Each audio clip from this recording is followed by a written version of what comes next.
Good evening and welcome to my channel. Tonight, we'll be continuing our reading of The Woman in White by Wilkie Collins. 5. The Narrative of Walter Hartwright. Early in the summer of 1850, I and my surviving companions left the wilds and forests of Central America for home. Arrived at the coast, we took ship there for England. The vessel was wrecked in the Gulf of Mexico. I was among the few saved from the sea. It was my third escape from peril of death. Death by disease, death by the Indians, death by drowning. All three had approached me. All three had passed me by. The survivors of the wreck were rescued by an American vessel bound for Liverpool. The ship reached her port on the 13th day of October, 1850. We landed late in the afternoon, and I arrived in London the same night. These pages are not the record of my wanderings and my dangers away from home. The motive which led me from my country and my friends to a new world of adventure and peril are known. From that self-imposed exile I came back, as I had hoped, prayed, believed I should come back, a changed man. In the waters of a new life I had tempered my nature afresh. In the stern school of extremity and danger my will had learnt to be strong, my heart to be resolute, my mind to rely on itself. I had gone out to fly from my own future. I came back to face it, as a man should. To face it with that inevitable suppression of myself which I knew it would demand from me. I had parted with the worst bitterness of the past, but not with my heart's remembrance of the sorrow and the tenderness of that memorable time. I had not ceased to feel the one irreparable disappointment of my life. I had only learned to bear it.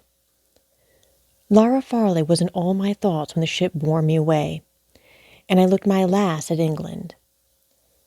Lara Farley was in all my thoughts when the ship brought me back, and the morning light showed the friendly shore in view. My pen traces the old letters as my heart goes back to the old love. I write of her as Lara Farley still. It is hard to think of her, it is hard to speak of her, by her husband's name. There are no more words of explanation to add on my appearance for the second time in these pages. This narrative, if I have the strength and the courage to write it, may now go on. My first anxieties and first hopes when the morning came centered in my mother and my sister. I felt the necessity of preparing them for the joy and surprise of my return, after an absence during which it had been impossible for them to receive any tidings of me for months past. Early in the morning I sent a letter to the Hampstead cottage, and followed it myself in an hour's time. When the first meeting was over, when our quiet and composure of other days began gradually to return to us, I saw something in my mother's face which told me that a secret oppression lay heavy on her heart. There was more than love. There was sorrow in the anxious eyes that looked on me so tenderly. There was pity in the kind hand that slowly and fondly strengthened its hold on mine. We had no concealments from each other. She knew how the hope of my life had been wrecked. She knew why I had left her. It was on my lips to ask as composedly as I could if any letter had come for me from Miss Halcombe, if there was any news of her sister that I might hear. But when I looked in my mother's face, I lost courage to put the question even in that guarded form. I could only say, doubtingly and restrainedly, "You have something to tell me." My sister, who had been sitting opposite to us, rose suddenly without a word of explanation, rose and left the room. My mother moved closer to me on the sofa and put her arms round my neck. Those fond arms trembled. The tears flowed fast over the faithful, loving face. "Walter," she whispered, "my own darling, my heart is heavy for you. Oh, my son, try to remember that I am still left." My head sank on her bosom. She had said all in saying those words. It was the morning of the third day since my return, the morning of the 16th of October. I had remained with them at the cottage. I had tried hard not to embitter the happiness of my return to them as it was embittered to me. I had done all man could to rise after the shock and accept my life resignedly, to let my great sorrow come in tenderness to my heart and not in despair. It was useless and hopeless. No tears soothed my aching eyes. No relief came to me from my sister's sympathy or my mother's love. On that third morning I opened my heart to them. At last the words passed my lips which I had longed to speak on the day when my mother told me of her death. "Let me go away alone for a little while," I said. "I shall bear it better when I have looked once more at the place where I first saw her, when I have knelt and prayed by the grave where they have laid her to rest." I departed on my journey to the grave of Laura Farley. It was a quiet autumn afternoon when I stopped at the solitary station and set forth alone on foot by the well-remembered road. The waning sun was shining faintly through thin white clouds. The air was warm and still. The peacefulness of the lonely country was overshadowed and saddened by the influence of the falling year. I reached the moor. I stood again on the brow of the hill. I looked on along the path, and there were the familiar garden trees in the distance, the clear sweeping semicircle of the drive, the high white walls of Limmeridge House. The chances and changes, the wanderings and dangers of months and months past, all shrank and shriveled to nothing in my mind. It was like yesterday since my feet had last trodden the fragrant heathy ground. I thought I should see her coming to meet me, with her little straw hat shading her face, her simple dress fluttering in the air, and her well-filled sketchbook ready in her hand. O death, thou hast thy sting. O grave, thou hast thy victory.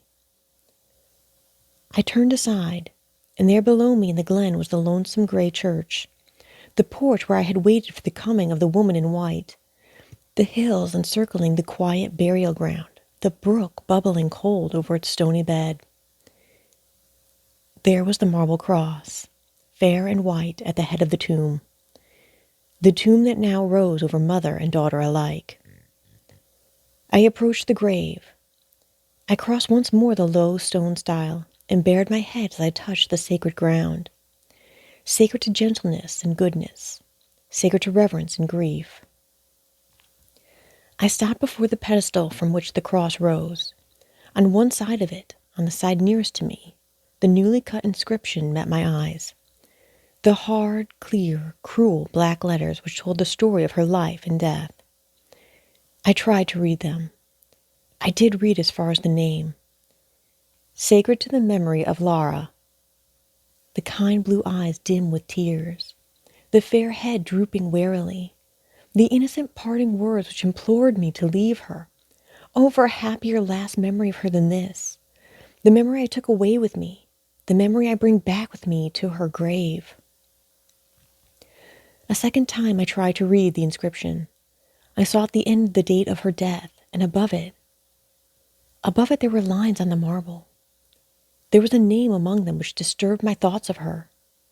I went round to the other side of the grave, where there was nothing to read, nothing of earthly vileness to force its way between her spirit and mine. I knelt down by the tomb. I laid my head on the broad white stone, and closed my weary eyes on the earth around, on the light above.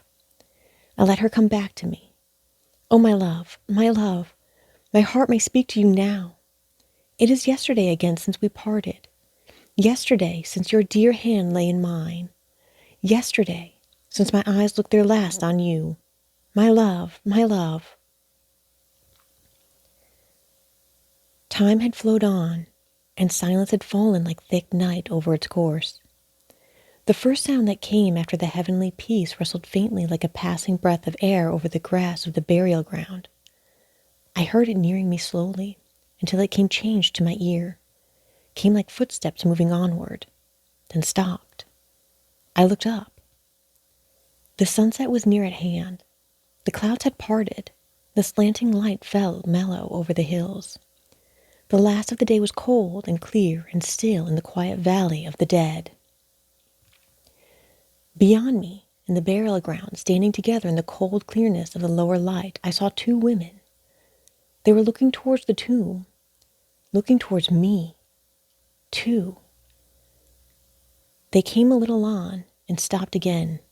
Their veils were down and hid their faces from me. When they stopped, one of them raised her veil. In the still evening light, I saw the face of Mary Ann Halcombe.